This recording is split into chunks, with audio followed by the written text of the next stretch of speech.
제가 며칠 전에 목사님 두 분과 식사를 할 기회가 있었습니다. 그 중에 한 목사님이 식사하시면서 이런 말씀을 하세요. 나는 3년 안에 은퇴를 계획하고 그 일을 위해서 준비하고 있다고 말씀하셨어요. 그래서 제가 보기에는 아직도 젊으신데, 나이가 젊으신데 벌써 은퇴하시나.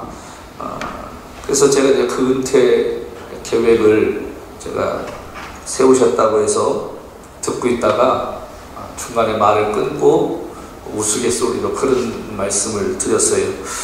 목사님, 그냥 은퇴 후에 이런 거 저런 거 하실 생각하지 마시고 바로 천국에 가십시다.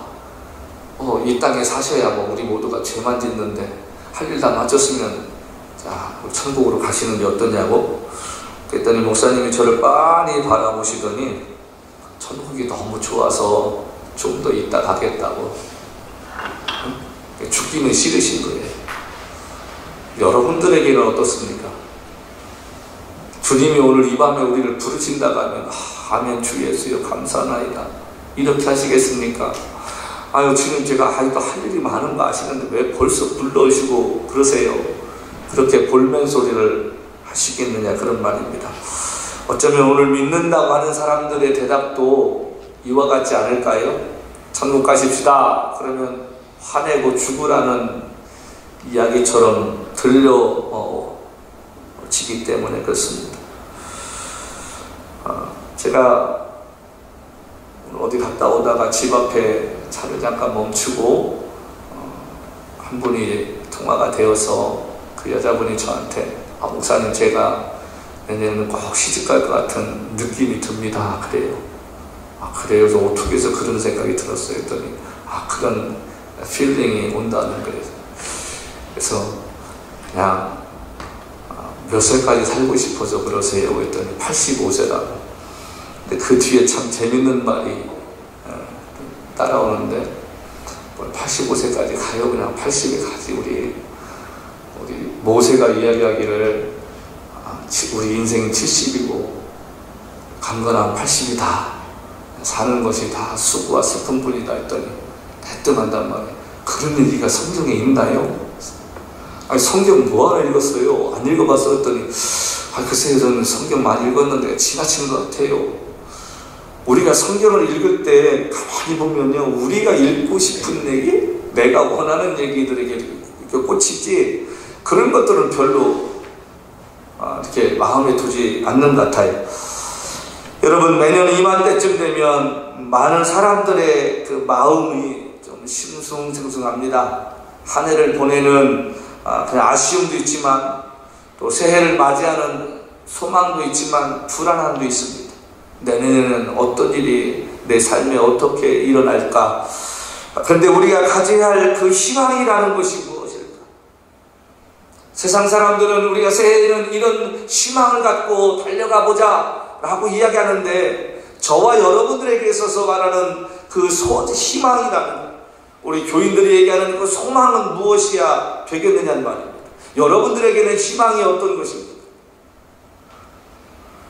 그것은 오늘이라도 오실 주님을 맞이하고 그분 앞에 섰을 때에 후회하지 않는 믿음을 새해에는 가져야겠다는 것, 그런 마음이 우리에게 희망으로 다가와야 되지 않겠습니까?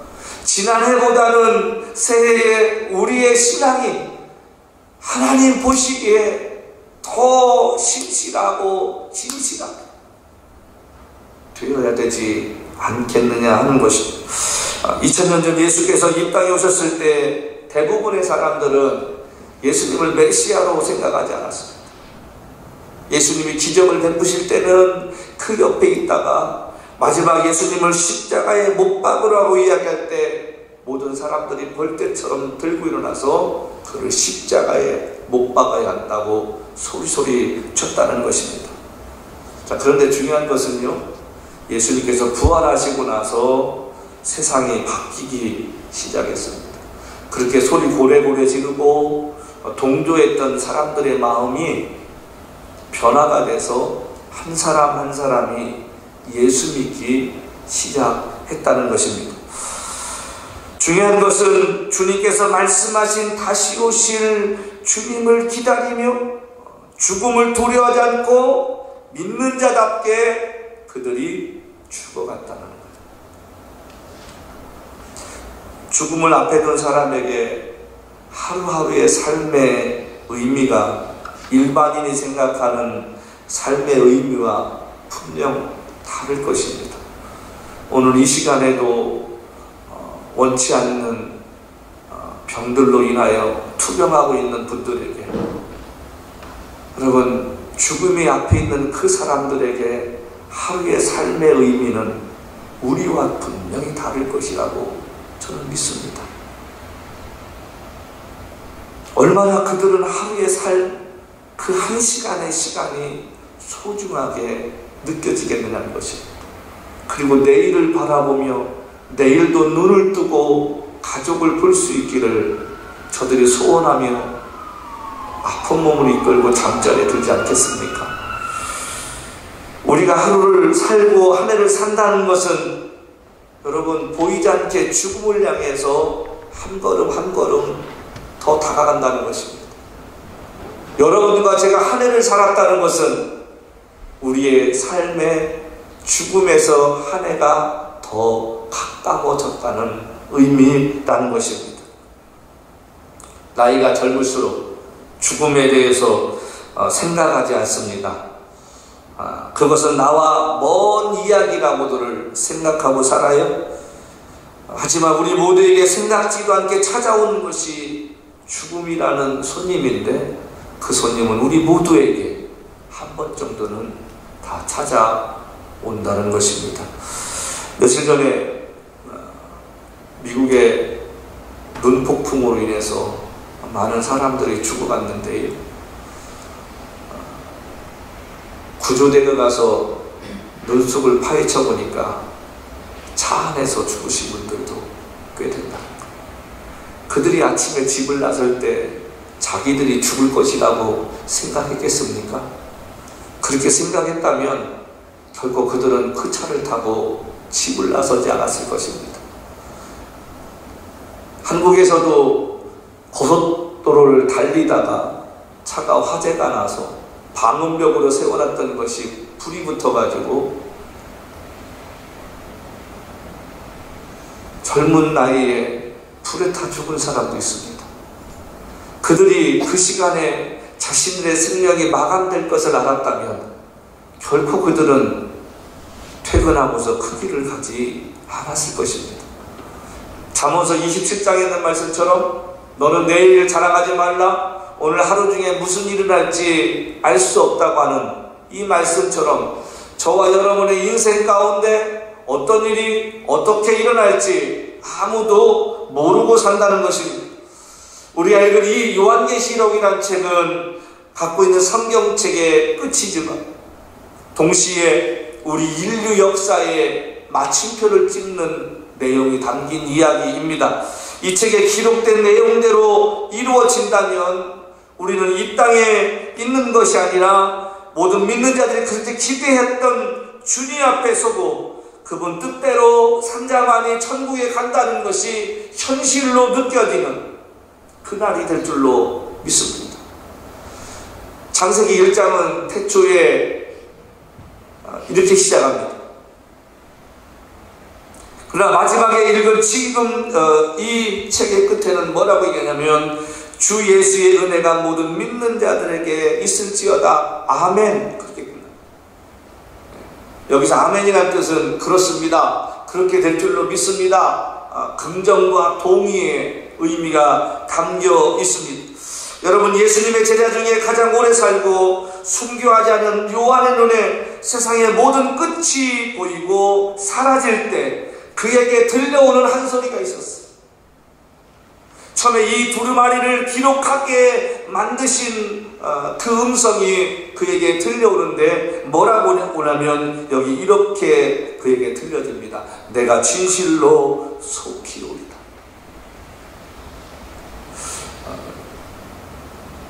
사도 요한이 예수님 만난 게 10대라고 한다면 그가 99세에 죽었을 텐데 그러면 몇 년의 세월이 흘러갔습니까? 벌써 80년의 세월이 흘러갑니다. 예수님 만나고 80년의 세월이 흘러가는데 주님께서 그에게 마지막 보여주신 것이 무엇이냐면 내가 진실로 속히 오리라. 예수님의 제자들이 목숨을 바쳐 복음을 증거할 수 있는 힘이 어디서 났는가? 여러분, 우리가 인생 살면서 뭐든지 확신을 가지면요, 거기에 대해서 두려워하지 않습니다. 그리고 그 일을 이루기 위해서 사람들이 뭐라고 하든 간에 그 일을 이루기에 나간다는 거예요. 때로는 조롱하는 소리도 있고, 때로는 사람들이 손가락질하는 이야기 들을 수 있습니다. 비난의 소리도 들을 수 있고, 어떤 사람에게 격려의 소리로 들려올 수도 있습니다. 하지만 그가 그 길을 걷는 가장 큰 이유는 자기 안에 확신이 있기 때문에 그렇다는 사실입니다. 예수님의 제자들이 죽음을 맞이하면서까지도 예수를 증거하다가 인생을 마쳤던 가장 큰 이유가 무엇인가? 그는 자신의 눈으로 감람산에서 승천하신 주님을 보았고 다시 오실 것이라는 전사의 말에 희망과 확신을 가지고 예수님 말씀하신 대로 예루살렘에 돌아가서 약속하신 그것을 얻기 위해 기도했다는 사실입니다. 말씀이 내 귀에 들려질 때만 세상에서 어떤 어려움이 찾아와도 지치지 않습니다. 교회를 백날 다녀보십시오. 말씀이 들려지지 않으면 여러분, 그 사람이 세상 속에서 믿는 자답게 살겠습니까? 믿음은 들음에서 나고 들음은 하나님의 말씀을 통해 난다고 하는데, 그 하나님의 말씀이 제대로 들려지면 우리가 저 사람이 저렇게 살까라고 지적질하는 그 사람, 그렇게 살겠습니까? 하나님의 말씀이 내게 들려지지 않기 때문에, 두려워하지 않기 때문에 그런 거예요. 그러니까 엉뚱한 짓들 하는 거예요. 제자들은 그렇지 않았다는 것입니다. 주님께서 말씀하신 대로 볼지어다 내가 세상 끝날까지 너희와 함께 있는데 너희는 가서 내가 분부한 모든 것을 가르쳐 지키게 하라. 그 말씀 앞에 순종해서 그들의 삶을 걸고 그들이 죽음을 두려워하지 않고 최선을 다해 살았다. 그렇다면 오늘 저와 여러분의 인생을 어떻게 살아야겠느냐는 말입니다. 오늘 제목을 제가 마라나타 신앙이라고 했습니다. 왜 그랬을까요? 매일매일 삶 가운데 고통스럽고 힘들 수도 있습니다. 답답할 수도 있습니다. 근데 그 답답함과 힘들고 어려운 가운데서도 우리에게 한 소망이 있는 것은 나를 구원하신 그 주님이 이 땅에 오셔서 고통과 눈물과 슬픔이 없는 그 나라에 들어갈 수 있는 은혜를 구하기 위한 신앙이 되어야 되지 않을까? 하늘을 보내는 이 끝자락에 저와 여러분의 믿음이 어떤 믿음이 되어야 되겠는가? 하나님 물질 주세요, 하나님 어떤 거 주세요, 이게 아니라 오늘 주님이 온다 할지라도 내가 부끄러움 없이 주님 앞에 설 수 있는 그 신앙을 가져야 되지 않겠느냐는 것입니다. 이 땅에 다시 오시겠다는 말을 들은 그 요한의 고백이 무엇이냐 말이에요. 지금 여기 이것들을 증언하신 이가 이르시되 내가 진실로 속히 오리라, 예수님 말씀이십니다. 예수님의 이 말씀 앞에 요한이 지금 뭐라고 이야기하냐면 이렇게 답을 합니다. 아멘, 주 예수여 어서 오시옵소서. 왜요? 요한은 예수님이 누군가를 보았잖아요. 주님과 함께 살았고 그분을 통해 말씀을 들었던 요한에게 있어서 주님이 얼마나 그리웠겠습니까? 자신의 손으로 예수님을 만져보았고 손과 옆구리에 못자국과 창자국을 보며 죽음에서 부활하신 예수를 보았던 그였기에 주님께서 들려주시는 이 음성이 얼마나 감격적으로 그에게 다가왔겠느냐는 거죠. 가끔 유튜브에 이렇게 보면요, 지금은 그 전쟁이 끝났습니다만 예전에 이라크에서 참전했던 군인들이요, 가족 앞에 쓰는 그 이벤트가 있습니다. 예를 들면 간호사로 일하는 아내 병원에 꽃다발을 들고 그 아내 뒤에서 있다가 아내가 뒤돌아왔을 때 그 남편 보고 소스라치는 장면이라든가, 학교에 갔는데 자신의 딸이 공부하는 그 딸 뒤에 가서 있다가 딸이 아버지를 보고 물 먹이면서 껴안는 감동적인 그 장면들이 있는데 저와 여러분의 신앙도 이런 은혜가 있어야 되지 않을까요? 지금은 아니라도, 당장 아니랄지라도 언젠가 오실 주님 앞에서 아멘 주 예수여 오시옵소서 이렇게 좀 기다리는 신앙 우리가 가져야 되지 않겠느냐는 말입니다. 그럼 어떻게 하면 우리가 이렇게 요한처럼 고백할 수 있냐는 말입니다. 아멘 주 예수여 어서 오시옵소서의 이 신앙 어떻게 하면 가질 수 있을까요? 여러분, 요한은 여기 주저하지 않았습니다. 예수님께서 내가 진실로 속히 오리라 하시거늘 해놓고 나서 바로 뒤에 뭐라고 대답하냐면 아멘 주 예수여 오시옵소서. 그냥 오시는 게 아니라 어서 오시옵소서. 이런 마음 안 했을까요? 고람되고 신앙 가진 자만이 할 수 있는 고백입니다. 여러분, 학생이요 수업을 마치고 복습을 열심히 하면 내일 시험 본다고 해도 두려울 게 없습니다. 우리의 믿음이 하나님 앞에 서 있다는 이 믿음 가지고 산다면 내일 주님이 오시든 오늘 주님이 오시든 무슨 상관이 있습니까? 내가 매일 하나님 앞에 신실하게 살려고 애쓴다면 우리는 두려울 것이 없다는 것입니다. 새해에는 우리 모두가 이런 신앙이 되었으면 좋겠습니다. 내가 매일 주님 옆에 있다는 그 생각, 주님이 나와 함께 하시다는 그 믿음 가졌으면 좋겠습니다. 우리 찬양을 시작하기 전에 주를 앙무하는 자, 그 찬송을 들으면서 야, 찬양을 저렇게도 할 수 있겠구나. 우리가 그 찬송은 늘 빠르게만 해왔던 찬송인데 느리게 하면서 주 앙무하는 자, 주 앙무하는 자, 늘 강건하리라. 여러분, 우리의 신앙이 왜 힘들고 어렵습니까? 왜 예수를 믿으면서도 기쁨이 없고 답답합니까? 내가 주님이 옆에 있다는 것을 의식하지 않기 때문에 그래요. 바울이 감옥 속에서 주 안에서 기뻐하라. 내가 다시 말하노니 기뻐하라고 이야기할 때는 그가 주님과 어느 곳에 있든 간에 동행하는 믿음이 있었기 때문에 여러분 그가 행복해 할 수 있다는 것입니다. 우리는 어떤 것을 가지고 내가 원하는 것을 이루어야 행복하다고 착각합니다. 내가 내 자신을 사랑하고 내 자신을 행복하게 만들기보다는 다른 사람을 어떻게 행복하게 만들고 다른 것 어떻게 행복하게 될 수 있게 되는 거예요. 참된 행복 가지면 행복할 것 같아요. 그렇지 않습니다. 주님이 주시는 그 행복함이 있어야 내가 다른 것도 행복하게 될 줄로 믿습니다. 두 번째는 하나님을 두려워하며 산 자만이 할 수 있다는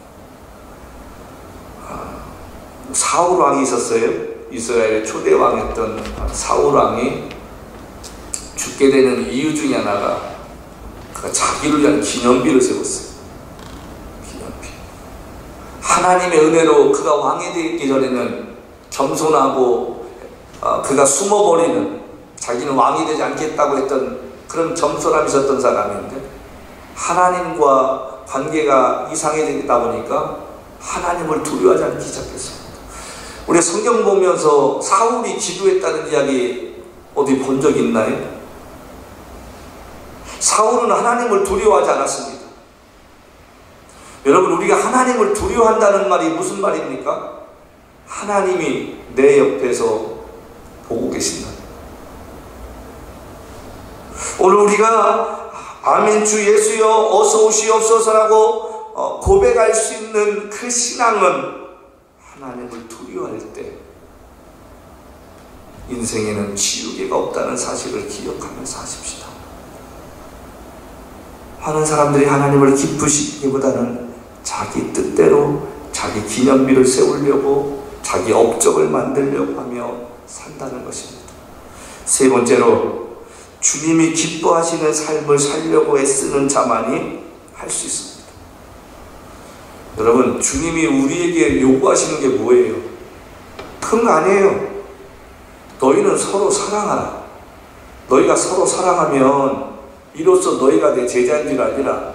그 이야기를 받아들은 사도 바울이 고린도 교회에 이렇게 말하고 있습니다. 우리 고린도 전서 13장을 잠깐 보고 지나가십시다. 여기 우리가 사랑이라는 그 이야기 앞에 우리가 정말 기억해야 할 것이 있다는 거예요. 여기 보면 여러분 5절 말씀 여기 보니까 무례히 행하지 아니하며 자기의 유익을 구하지 않는다. 여러분 우리가 남을 사랑할 때 제일 먼저 우리가 생각해야 할 게 뭐냐면 내 유익을 구하지 말아야 된다. 다른 사람이 내게 맞춰주기를 원하기보다는 내가 그 사람에게 맞춰 살려고 하는 그 신앙. 여기 바울이 이야기하는 것은 무례히 행하지 아니하며 자기 유익을 구하지 않는다는 것입니다. 우리는 우리의 유익을 구합니다. 세상이 내 중심으로 돌기를 원해요. 그렇지 않아요? 사람들이 나한테 이렇게 해주길 원하고 이렇게 맞춰주길 원하고, 근데 자기는 그렇게 안 하면서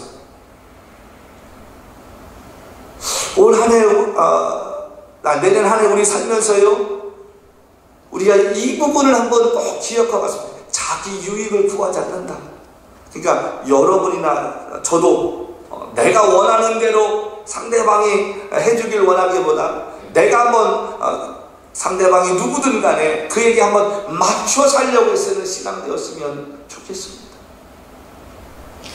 사랑은 주는 겁니다. 사랑은 희생하는 것입니다.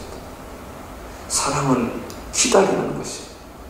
예수님이 십자가에서 죽으실 때 우리에게 어떤 대가를 요구하셨나요? 하나님의 사랑을 가장 잘 표현하는 것이 요한복음 3장 16절이라면 전 두 번째로는 누가복음 15장이라고 생각합니다.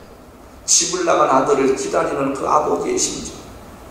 다른 사람은 몰라도 아버지는 문을 잠그지 아니하고 그 아들을 기다리는 그 마음 가지고 하루 종일 아들이 돌아올까 그 문 밖에 서서 기다렸던 것처럼 우리 하나님이 저와 여러분이 그렇게 변화되기를 기다리고 계실 줄로 믿습니다. 우리가 아멘 주 예수여 오시옵소서 신앙, 주님 기뻐하시는 삶을 살자.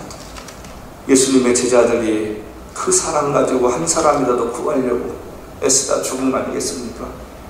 그렇다면 한 해를 보내고 새해를 맞이하는 이 시점에서 주님 새해는 내 안에 사랑을 주옵소서. 내 안에 남을 이해하고 긍휼히 여길 수 있는 마음을 주옵소서. 좀 이런 마음으로 좀 맞이했으면 좋겠습니다. 심판이 있음을 믿는 자만이 이 고백합니다. 오늘 저와 여러분이 행하는 것에 대해서 언젠가 상과 벌을 주실 하나님이 계시다는 것을 기억하는 자 말이죠. 마지막으로 믿음의 경주를 잘 마친 자만이 할 수 있습니다. 우리들에게 하나님이 사명을 주셨잖아요. 어떤 사람은 목사로, 어떤 사람은 비즈니스맨으로, 어떤 사람은 또 선생으로, 의사로 다 주신 거였어요. 근데 그 가운데서 각자 지켜야 할 믿음의 길이 있다는 것. 그 믿음의 경주에서 낙오자가 되지 아니하고 지치지 아니하고 주지 않는 자가 아니라 끝까지 달려가려고 애쓰는 자. 예수님 바라보며 힘들거려워도 주님 내게 믿음 달라고, 이겨낼 수 있는 힘을 달라고. 새해 우리에게 어떤 어려움이 찾아올지 모릅니다. 저와 여러분들이 기대하지 않았던 고난이 우리에게 찾아올 수 있습니다.